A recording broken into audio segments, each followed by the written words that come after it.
number one skill that schools do not teach you is probably thinking, and specifically thinking critically. I feel that schools do not teach you a number of things that you will really need in your life as you go along it. And I thought that I should make a series of videos where I'll be discussing some of the most crucial things that I wish I had learnt in school, and probably you'll feel the same. So yeah, I hope that you like this video series, and today is the first video in the series. So if you don't know me, by the way, this is Helly and welcome back to my YouTube channel. I make videos on reading a lot of books and improving your life by reading books and personal development on my channel. So if you're interested, make sure that you hit the subscribe button. Now, I feel that the first thing that schools fail at doing is that they don't encourage a child's curiosity that much. There are a couple of teachers who do that, obviously, but mostly teachers think that students should take whatever they are saying at face value. So you probably have gone through this, then that when you or a fellow friend had asked a question in class, the teacher probably said something like the friend or you are not capable enough to understand what is being taught, and they kind of insulted your intellect, called you dumb or something, just because you asked a question. And this way, since this happens at a very young age, children start getting humiliated in class and they stop asking a lot of questions because they don't want to get humiliated. Now, since they stop asking questions, they become passive learners instead of active inquisitors, which basically means that they will never ever question anything that is coming their way. Now, this doesn't happen to everyone, but it happens to most people, that our curiosity dies or we just suppress it, which basically means that we stop thinking critically. Whatever we read, whatever is being said to us, we take it at face value, and we end up getting hurt, or we end up taking decisions that we probably shouldn't have. How many times have you taken a bad decision just because you did not know any better? How many times have you done something wrong or done something you regretted just because you had a little information and you acted on that? That was probably because you did not encourage your critical thinking abilities that much. Now, one of the best things about thinking critically is that once you start thinking critically, you will be able to connect a lot of dots. You will be able to question other people. It will be harder for other people to manipulate you. In personal life and professional life, it will be very easy for you to connect different assertions and find out fallacies in others' statements. It will also get much easier for you to become a better debater. It will also be another thing that when you are a critical thinker, you will constantly question things around you, and you'll have a lot of questions that you'll probably not know the answers to, because the more questions you answer, the more questions are going to pop up. However, it's pretty interesting to live your life as a critical thinker, not to mention also very fulfilling. I think one of the best things about human life is that we have a brain and we can think well, and our thinking abilities differentiate us from fellow animals. So why not use that? I think one of the best books that you can read if you want to encourage your thinking abilities is called Daniel Kahneman's Thinking Fast and Slow. This book discusses the two different types of thinking abilities, and primarily the slow thinking is one that you should probably be focusing on if you're reading this book. This is the one where you think critically. You don't really take anything on face value, but rather question it. Now, one of the things that I will say is that thinking critically has helped me a lot in understanding who is the right person for me, who's not the right person for me, what are the right decisions for me, what are not the right decisions for me. And overall, obviously, I have made bad decisions in my life as well. However, after I started thinking critically, that has reduced significantly. Now, there are many ways to start thinking critically, but some of the most common ones would be that when you get a piece of information that makes you feel a certain way or act a certain way, what you should do is that you will take that piece of information and think a couple of questions. Number one, who is the person who has supplied you with this statement, or who has told this to you? Number two, is this person credible enough to give you this piece of information? For example, I have seen this a lot, like in my family, my relatives give me a lot of information and a lot of advice on how I should live my life, whereas I see that they are not that happy themselves. They give me advice on how I should use my money, but they don't make that much money themselves. So they are not really qualified enough to give me money advice, right? When I am taking money advice, I'd rather take it from experts who are already putting putting videos out there on YouTube or have blogs where they are sharing their advices, people who have a net worth of 100k or plus, that is the kind of people you should also take advice from. Whenever you're getting a piece of advice, think if the person who is giving you this advice is credible enough or not. Another situation that I will suggest is that this happened with my mother, and this is when she was very young. My mother went to one of her brothers and asked which subject she should take in her additional subject, and her brother was someone who has failed consistently. Yes. But he advised my mother to take physics, and my mom was not that great at physics. She was a brilliant student of arts, but she took physics and she didn't do well in exams because she took advice from a person who's not credible enough.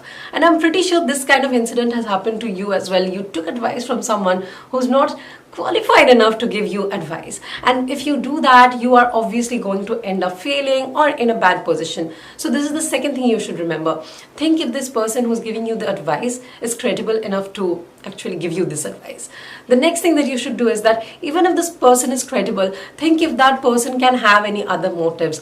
I'm pretty sure this has happened to everyone in school, college, that you have been backbitten. There have been people who supplied you the wrong piece of information about other people or other teachers and kind of messed up your life in some way. You probably fell in some sort of drama. That has happened to almost everyone.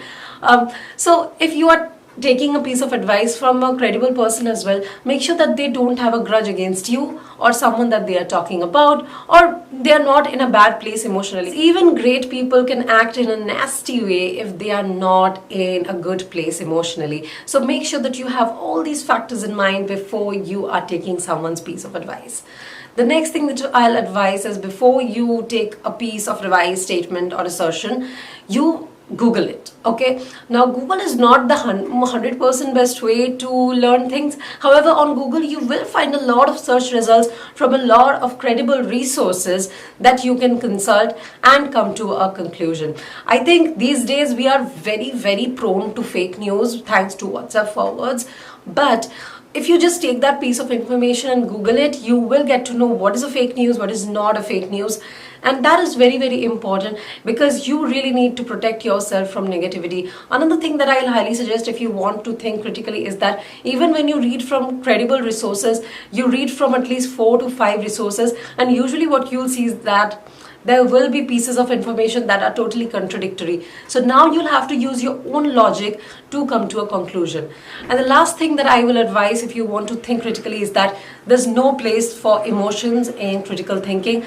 Now, you cannot remove yourself entirely from emotions, because as a human, we do have emotions, and it's one of the best things about humans, I would say. But if you are thinking about a certain factor and you're bringing your emotions there, you'll not be a good critical thinker, because you are letting your emotions kind of fiddle with your decisions or your choices, and that can affect you badly in the long run. For example, you must have seen this kind of videos online where people talk about how they quit their jobs and how they followed their passion and how they made millions online, and I love this kind of videos.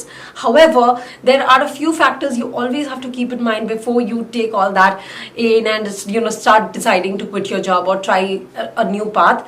Number one, do you already have some responsibilities that you can take? Not everyone can quit their job. Not everyone is made for anything other than, a lot of people are more satisfied with a job, okay? So you have to take things in account that probably those videos or those emotional triggers won't let you initially.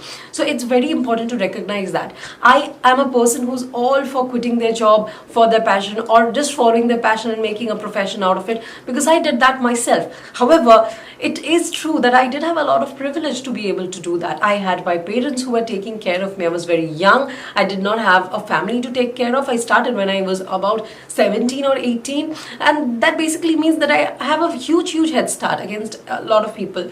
I can't imagine a person who's 30-year-old who has a family and has a lot of expenses to incur for their family to do the same things that I did, because it's a huge risk. Okay, for the first couple of years I hardly made any money. So that is a kind of privilege that I have to accept, right? When I share my story online, I always make sure I mention the fact that I was very young and I had a lot of privilege, and my parents were taking care of me then, because I don't think a lot of people have that kind of privilege. Now, it is very important that you recognize that when you're seeing content or you're reading things and you're feeling inspired in a similar way.